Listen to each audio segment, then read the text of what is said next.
How's it going, you guys? It's Scott with Everyday Home Repairs. Let me walk you through the process here of repairing a large chunk that's broken off your sidewalk or your concrete driveway like I have right here. It's a very approachable project, but if you don't have experience with the products and tools you need, it can result in less than desirable outcomes. This one right here will be using a quick setting concrete, and within an hour, I should be able to actually drive my truck over this, which we will actually do to put this to the test. So let's jump into it. Now, first up, I'll just take an edger. You could also use a spade and just loosen up that compacted ground around the edge of the chunk we're going to remove. Then I'll take a large spike and work up one end and flip it out of the way. To make it more manageable, just hit it a couple times with a sledgehammer, and then now break it up into pieces that are easy to move around, and you won't be hurting yourself trying to lift the one big chunk up. You could also weigh those chunks if you wanted to get a better idea on the volume you're replacing, if it's not easy to measure that area and then multiply it times the thickness to get your volume of concrete that you're going to need to buy. But right now, I'm just going to work up this ground with some hand tools. I have a lot of compacted clay on the right-hand side, and I want to work that down a little bit so I can put some better base in here and compact that down, which will give us a better shot for this new patch to last longer and to hold up to the seasonal changes we get in Illinois.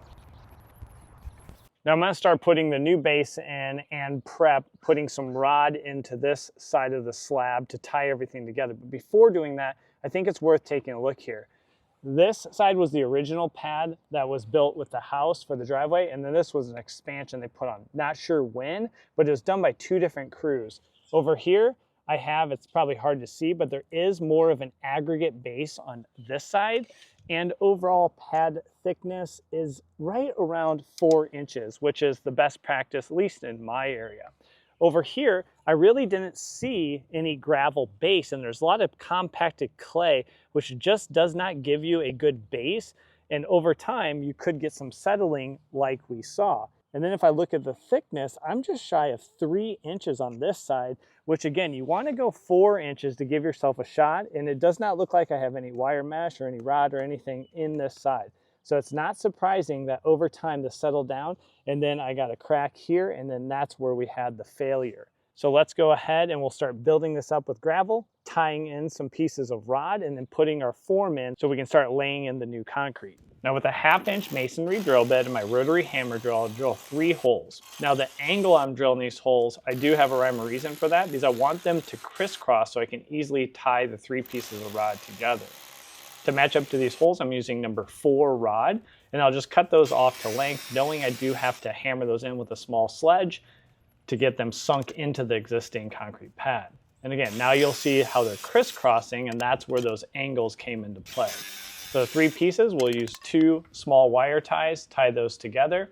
And then I probably should have put the aggregate in first, and then it would have made it much easier to compact this down. The rock's a little large. It is nice to have a mix of 3/4 inch rock down to fines, and that just makes it easier to compact. And then we'll just wire brush off that existing concrete to help the new concrete bond with a little adhesive. So now estimating the amount of material you need, the amount of concrete you need is critical. Obviously you don't have to do this on your own project. I'm just doing this for demonstration purposes. The way that I calculated my overall volume of this space, right, it's not a perfect square or rectangle, which would be easy. That'd be length times width and then our depth to get our cubic feet. But mine is a little bit irregular. So what I did was just break that up into 2 right triangles. This one on this side is 27 inches by 17 inches. So I just multiply those and then multiply by 1/2 because it is a right triangle. That gives me 230 inches squared for the area on this side. Then I just converted that over to feet squared by dividing by 144. That is just 12 times 12. So we converted that over to feet squared, and that's 1.6 square feet. Now multiplying times the depth, it's 4 inches or 0.33 feet. And then that's gonna give me the volume on this side that I need to fill with a little buffer. That gives me 0.53 cubic feet. This is what I'm gonna relate to what the bag says. of the Quickcrete or whatever you're using. Now, I was originally going to use some Rapid Set, but I do not think that's a great idea for homeowners, so I'll show you what product I'll be using.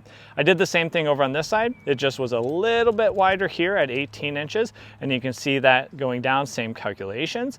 So I need, for this total area, this total volume, I'm going to need 1.09 cubic feet to fill this. Now, I do recommend that you put a little buffer in that.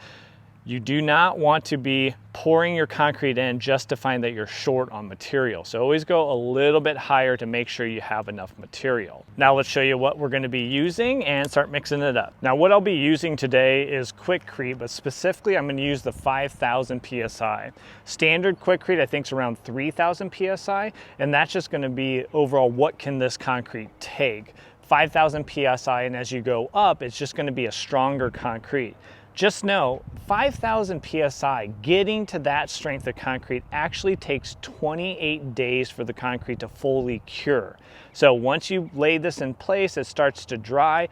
You can open it up to walking traffic within about 8 hours, but I'm not going to drive on it for about 2 days, giving it some time to set up. So just keep that in mind whether you're doing a sidewalk or whether you're doing a driveway.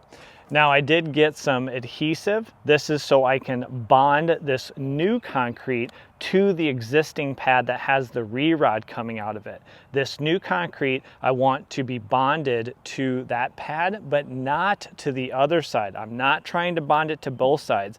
I'm going to try to get an edge in, and basically equivalent of an expansion joint between the original pad that has that kind of curve in it and then the new concrete that we're laying down. So then I just got an overall little brush and a cup here so I can apply that adhesive. I do have a scrap 2x4 here, so I can go ahead and pull the concrete across the form, making sure it's level and just easily get off any excess concrete. I'm gonna use a hoe to mix it up in this wheelbarrow, and then I'll just be placing it with a shovel. Now once we start to finish, I just have a magnesium float, pretty cheap one from Husky here, you can get from Home Depot. And you will see links to all these products down below the video for your reference. Now I'm not too concerned about the finish, but you might want to trawl depending on what kind of smooth finish you want.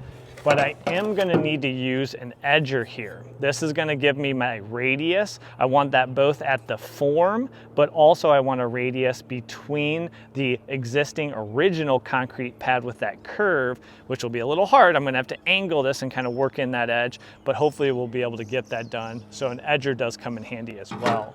So these 3 50-pound bags will give me 1.125 cubic feet compared to the 1.09 I calculated from getting the area and the depth earlier. We'll mix that up with 10 quarts of water, and it's gonna give me a pretty wet mix, but it's gonna work great, and that wet mix is easy then to work around and finish it off, as I'm pretty limited in my concrete finishing experience. And I didn't get it on camera, but I did wet down the area first and also apply that white adhesive to the jagged concrete slab with the rod coming out of it. That is the side that we want this new concrete to bond to, and then we're gonna have a expansion joint at that curved side to give it a little bit of flexibility in the future so it can move independently of you. Then I'll take that magnesium float and start working it around, and I'll start to see where I'm low and where I have some high spots. Once I see those high spots, then I can take that 2x4 and kind of strike things off, referencing the surface of the existing concrete and then also that outside form, which was set exactly level to the adjacent concrete. Then we'll just add in a few spots there that are low and continue to work it with the magnesium float. Now, once it's where I want it to be, I'll let it sit for a while. Now, I let it sit for about 30 to 45 minutes. You can let it sit much longer than that. You'll start to see the cream or the moisture coming off the top, because I did want to work this edge near the form, but also I wanted to set that edge on the curve there, that radius curve, because I do not want this new patch to necessarily be attached to that existing side. I want there to be some movement there so it can crack and we can have movement in the future at that point. Now don't forget, clean your tools, and you're gonna have some extra concrete like this, which I just placed on an old pallet. Then you can place it in your pickup truck, and usually in your area, your ready mix, the concrete truck locations, do have a spot where you can dump that concrete. So I'm just taking this concrete from this project and the last project and dumping that out there to get rid of it.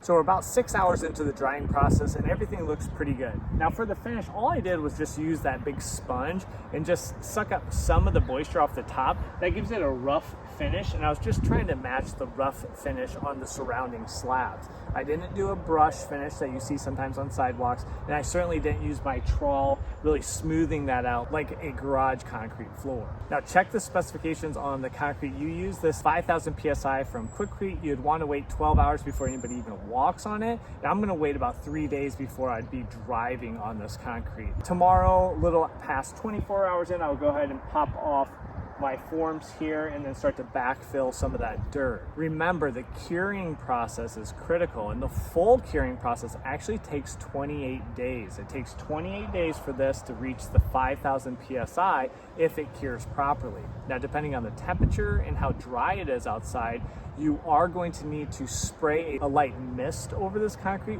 wetting it down at least once every day for the first 5 to 7 days. You do not want this to dry too fast because that could lead to some shrinkage and cracks in your concrete, and it will not even come close to the 5,000 PSI that it could deliver if it cures properly over the 28 days. Now, if you want to check out another cool project we did where I sealed up a very large crack between a sidewalk with actually using a pool noodle. A lot of people question this, but 2 years later, it's still going strong.